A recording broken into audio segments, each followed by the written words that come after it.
دھرنا ہم نے اس لیے دیا ہے کہ اس کی کامیابی کے نتیجے میں انشاءاللہ جو بڑی تحریک اٹھے گی وہ اس ظلم کے نظام سے اور نظام کے چلانے والوں سے پاکستان کے 25 کروڑ لوگوں کو انشاءاللہ نجات دلائے گی۔ اس لیے ہم دھرنا دے رہے ہیں کہ ہم یہ کہتے ہیں کہ تم اپنی مراد ختم کرو۔ تم یہ کہتے ہو کہ یہ جو آپ آئی پی پیز کی بات کر رہے ہو کہ جو بجلی پیدا نہیں ہوتی اس بجلی کے پیسے پاکستان کے غریب مڈل کلاس تاجر اور صنعت کار دیتے ہیں، تو یہ پیسے وصول نہ کیے جائیں تو حکمران کہتے ہیں کہ یہ عالمی عدالتوں میں چلے جائیں گے۔ باہر کے آربیٹریٹر یہاں پر موجود ہیں، ہم ان کو چیلنج نہیں کر سکتے، ہماری کورٹ میں ان سے بات نہیں ہو سکتی، اور اس طرح یہ ماحول بناتے ہیں تاکہ ان چوروں کو تحفظ دیا جائے۔ حقیقت میں جب یہ حکمران ان چوروں کو، ان ڈاکوؤں کو تحفظ دے رہے ہوتے ہیں تو ان کو بھی تحفظ دے رہے ہوتے ہیں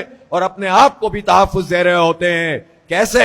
اس طرح کے 1994 میں جب یہ دھندا آئی پی پیز کا شروع ہوا تھا، اس وقت پیپلز پارٹی کی حکومت تھی، اس وقت بھی معاہدے کیے گئے 30-35 کے قریب جو آئی پی پیز تھیں، یعنی انڈیپینڈنٹ پاور پروڈیوسرز، ان کو ہم پر مسلط کیا گیا، جھوٹے معاہدے کیے گئے، دھوکہ دیا گیا، پسند کے لوگوں کو نوازا گیا اور کیپیسٹی پیمنٹ ڈالروں کی شکل میں طے کی گئی۔ اب ڈالر ریٹ بڑھتا رہتا ہے، ان کے مزے آتے رہتے ہیں اور ہم سے یہ بجلی کے بم ہم پہ گراتے رہتے ہیں۔ پھر اس کے بعد مشرف کے زمانے میں لوٹا ماری ہوئی، پھر اس کے بعد پیپلز پارٹی کی حکومت آئی، پھر نون لیگ کی حکومت آئی، اور انہوں نے بھی اسی طرح کے آئی پی پیز ان کو ہماری بجلی کی سپلائی اور بجلی کی پروڈکشن کا کام سونپنا شروع کر دیا۔ ٹرانسمیشن میں انویسٹمنٹ نہیں کی، ڈسٹریبیوشن میں انویسٹمنٹ نہیں کی، ساری investment in I P Ps کے ذریعے کروائی گئی اور ان کو کیپیسٹی پیمنٹ کے نام پر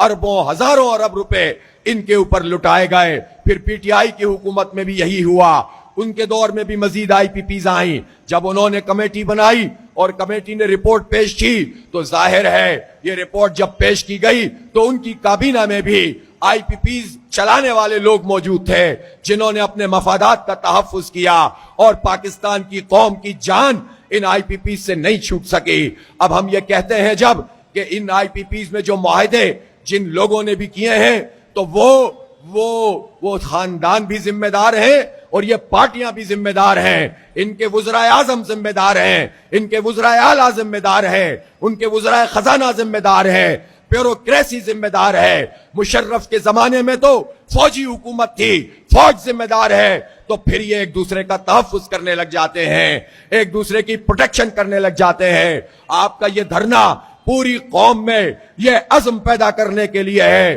کہ بہت ہو گیا یہ لوٹ مار کا نظام، اب اس نظام کو ختم کرنا ہے، ہمیں ہمارا حق دو۔ ہم تم سے خیرات نہیں مانگتے، اپنا حق مانگتے ہیں، جتنے کی بجلی بنتی ہے اتنے پیسے چارج کرو، ہمیں